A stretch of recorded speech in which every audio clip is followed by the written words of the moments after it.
Hello everyone. So mga kamaguma diha no. So mao ni siya nga tuang bag-o no nga mga kubra-kubra no or Euphorbia setosa plants no o mga kubra-kubra vines.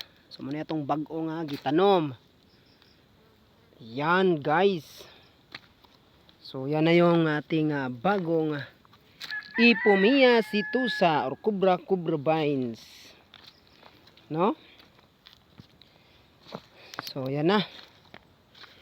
So nanggunat no, nagdamo tayo kanina nga kahapon at saka kanina nga umaga. So nang kwanta no nanggunat no. Tong gikuag sagbot ng hilamon kita di sa aton nga farm .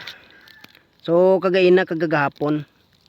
So yan guys, ganiha og gahapon. So kanina at kahapon. So yesterday no, weeding tayo. So guys, you'll see our garden as of now. This is your farmer, ang mag-uumang farmers. Yan. No? Yan, may mga talong din tayo dito guys. Ating mga talong, enjoy the scenery. Yan lang po ang ating update sa ating garden for now.